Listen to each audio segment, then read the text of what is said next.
Vous voyez ce moment où vous ne savez pas quoi regarder parce que chaque jour sort de nouveaux épisodes, de nouvelles séries, de nouveaux films et même de nouveaux livres ou de nouvelles bandes dessinées, voire même de nouveaux jeux ou le retour de certains jeux classiques qui ont fait votre jeunesse, et que tout ce divertissement, tout ce choix vous paralyse à l'idée de vous concentrer ne serait-ce qu'une demi-heure sur un contenu, un seul. Vous scrollez, vous voyez défiler les titres entre les films que vous vous êtes juré de voir, les classiques que vous devez rattraper et ces films que vous connaissez par cœur mais que vous désirez regarder à nouveau. Il y a aussi ces séries que vos collègues et amis ont pu vous conseiller et que vous avez promis de mater, et celles que vous connaissez déjà par cœur, ou encore cette pile de livres que vous avez acheté en vous disant que vous les lirez bien un jour. Vous hésitez pendant quelques secondes, puis quelques minutes et ça devient long, alors vous dites et puis merde, je me lance, et vous cliquez sur une série prise au hasard parmi la pelletée de tout ce que ces services de VOD vous proposent en ce moment. Vous vous retrouvez alors embarqué dans une série avec une fille qui parle à la caméra, vous pensez c'est pas mal, assez inventif, alors vous continuez et vous vous retrouvez à apprécier une série dont vous aviez simplement vaguement entendu parler. L'épisode se déroule, il y a des gros mots, du sexe, des émotions, un accent anglais et le temps passe et vous commencez à vous attacher à tous ces personnages. C'est agréable comme sensation parce que vous vous dites que vous allez enfin regarder quelque chose de nouveau, de frais.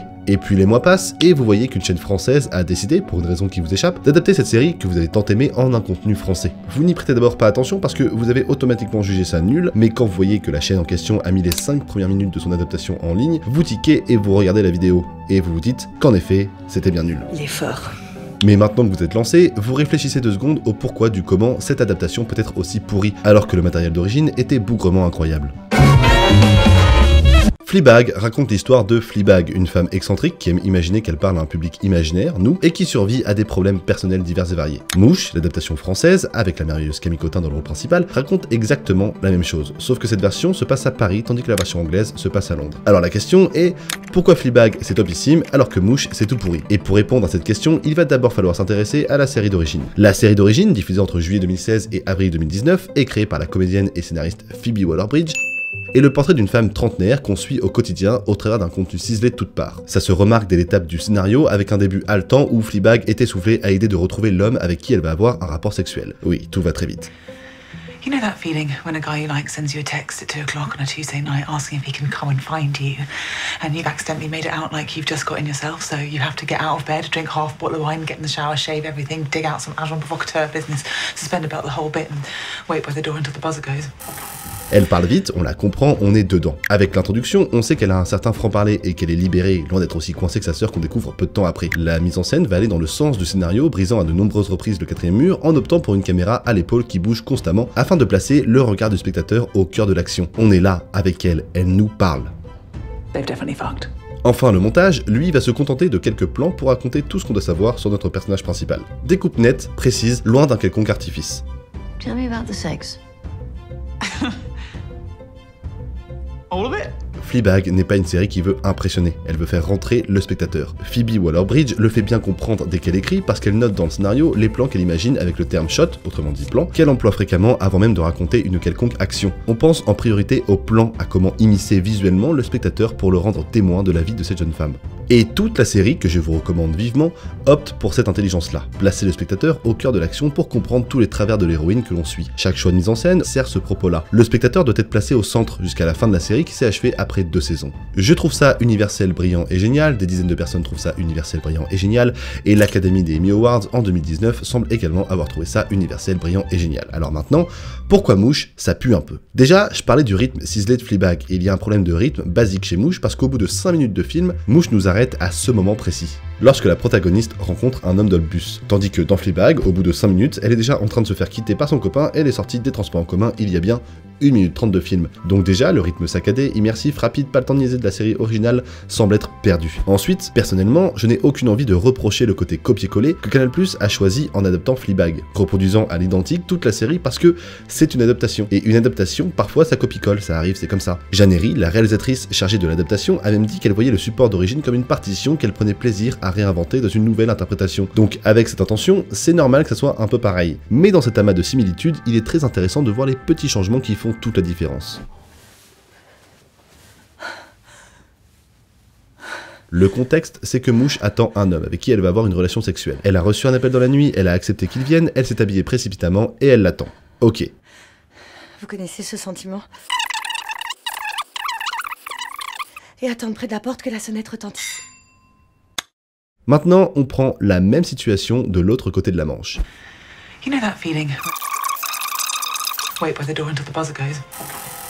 La différence se situe dans la coupe. Mouche va couper légèrement avant la sonnette, Et attendre près de la porte que la sonnette retentisse. ce qui fait que la coupe intervient dans le pivot émotionnel de Camille Cotin. Et on ne profite pas de toute son émotion parce qu'on a plusieurs informations à digérer en même temps. La coupe qui nous fait changer de plan, et la sonnette qui est tout ce pourquoi on est là avec elle.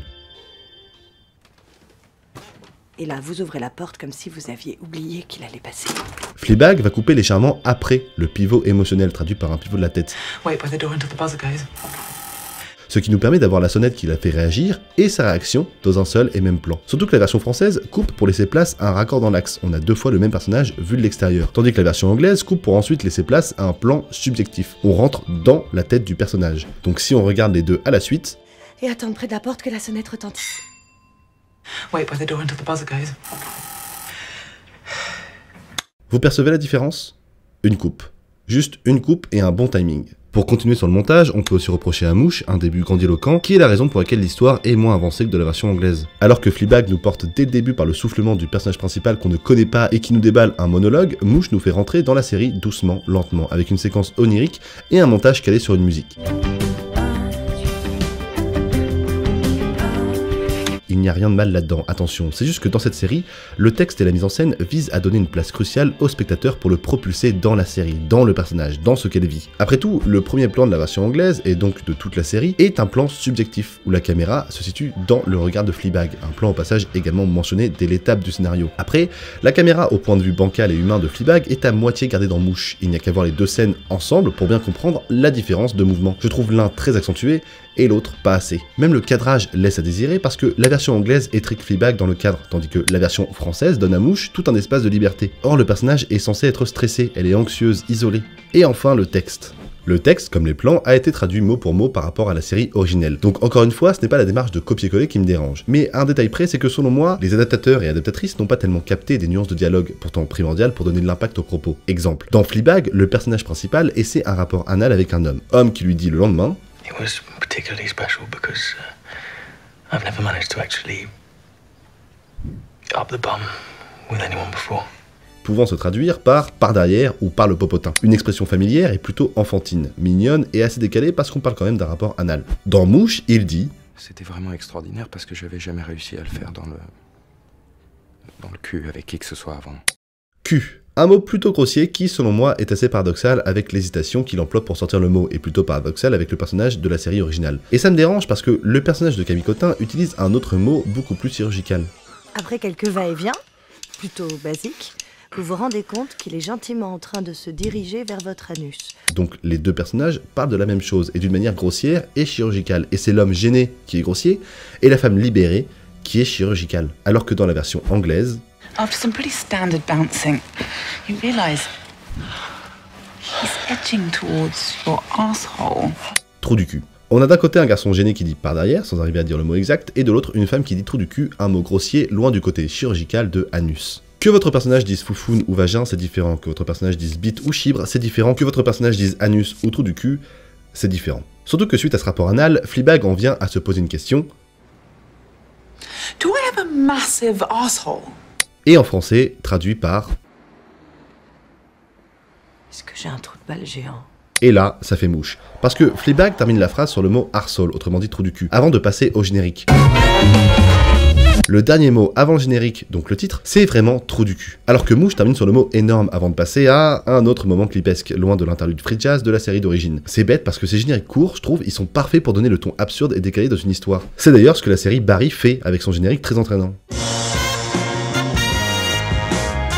Mais je m'égare. Pour en revenir à notre combat anus versus trou du cul, ce qui m'énerve c'est le fait que la phrase aurait pu être traduite par un simple « Est-ce qu'il est si énorme mon trou du cul ?» Voilà, c'est tout. Et c'est bien le souci. Je ne suis vraiment pas contre les adaptations, voire même les remakes ou les suites, parce que sans ça, je n'aurais jamais eu le droit de tomber amoureux d'une de mes séries préférées de tous les temps, The Office, qui est adaptée d'une série anglaise. Donc les adaptations, je suis entièrement pour. Ce que je ne comprends pas, c'est ce qui est fait derrière. C'est comment des producteurs ont pu retirer tout ce qui faisait le charme et l'intelligence de cette série. Comment, en à peine 5 minutes de film, ils ont fait tout ce qu'il ne fallait pas faire pour reproduire la qualité de Fleabag. Fleabag est une série personnelle. C'est l'adaptation d'une pièce de théâtre de Phoebe Waller-Bridge, qui elle-même joue dans la série après l'avoir créée et écrite. Elle doit son titre au surnom que la famille de Phoebe Phoebe Waller-Bridge lui donnait. L'idée de la pièce est venue après qu'un ami de Phoebe Waller-Bridge lui ait lancé le défi de monter 10 minutes de stand-up, et l'histoire du personnage de Fleabag, selon la créatrice, n'est pas autobiographique. On y trouve juste quelques bribes de sa vie. Donc elle n'a pas mis dans cette série des événements personnels et précis, mais des émotions personnel et intime. À quel moment peut-on penser qu'on peut reproduire le ton si particulier et unique? Ce qui fait que l'on aime ou pas cette série, sans la personne qui est au cœur du projet depuis le début et qui a mis toutes ses névroses dedans. I feel like it's resonated because, and I've thought about this a lot, because on one level,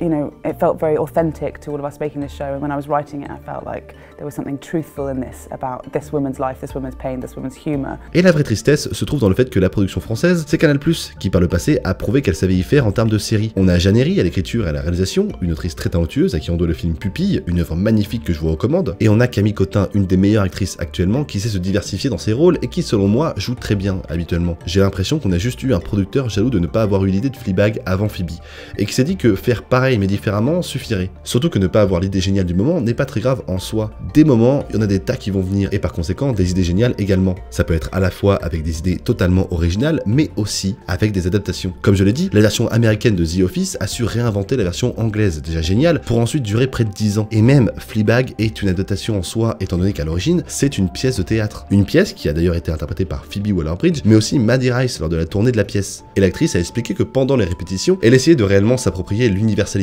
du propos, plutôt que simplement imiter sa collègue. It's very universal and truthful, and it's something that just manages to capture something that we haven't heard before. On adapte tous à sa manière, mais il y a une différence entre imiter le processus de création pour créer quelque chose de nouveau et imiter la création telle qu'elle est. Après tout, c'est comme ça que Phoebe a procédé en adaptant sa pièce. Elle a repris la démarche artistique de son one-woman show pour créer quelque chose d'original sur le petit écran. Bien sûr, il est plus facile d'imiter le résultat plutôt que de se confronter à la nouveauté. Mais en voyant Fleabag puis Mouche, je me demande si choisir cette facilité est vraiment la bonne chose à faire. En gros, imiter la démarche artistique plutôt que le produit fini.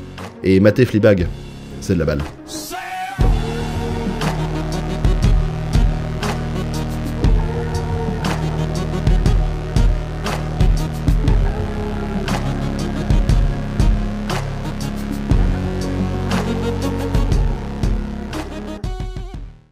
Merci énormément d'avoir regardé cette vidéo, j'espère au moins qu'elle vous aura plu.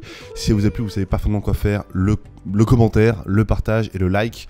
Un petit j'aime, ça prend 1 seconde et ça m'aide énormément. Et surtout pour les gens qui veulent me soutenir, sachez que je suis sur Utip, vous pouvez mater une pub et ça récolte de l'argent donc pour moi. Et également je suis sur Tipeee, donc si vous avez des dons, vous voulez faire des dons quoi que ce soit, les plateformes sont ouvertes, n'hésitez pas, tous les liens sont dans la description. Pareil pour tous les réseaux sociaux, tout ça, voilà, tout est dans la description. Je vous laisse y faire un coup d'œil, je vous laisse faire un petit coup d'œil. J'avais vraiment envie depuis très longtemps de parler, de faire une étude un petit peu comparée de 2 œuvres. C'est tombé sur Fleabag et sur Mouche. Surtout que Mouche, c'est pas une si mauvaise série que ça, je pense. Il y a des bonnes choses, mais il y avait tellement de petites différences où j'arrivais pas à comprendre pourquoi on avait fait ça, que ça m'avait un petit peu énervé. J'espère qu'en gros, c'est senti que je reproche pas du tout le fait d'adapter, de copier, de traduire. C'est pas ça que je reproche. Ce que je reproche, c'est comment c'est fait plutôt. Et je trouve ça vraiment dommage parce que toutes les personnes qui bossent sur cette série ou qui ont bossé sur cette série, vraiment ils sont forts, donc j'ai pas compris, je ne comprends pas pourquoi, et c'est plus, cette vidéo c'est plus une incompréhension une dénonciation. Putain, c'est beau ce que je dis. Sur ce, je vous dis à très vite pour une prochaine vidéo qui arrivera quand elle arrivera. Je fais de mon mieux, vraiment je fais de mon mieux, ça prend beaucoup de temps, mais j'espère vraiment que ça vous plaît. Et je vous dis moi à très bientôt pour une prochaine vidéo, pour de nouvelles aventures. Portez-vous bien, restez vivants. Tchou. So please don't take my feelings.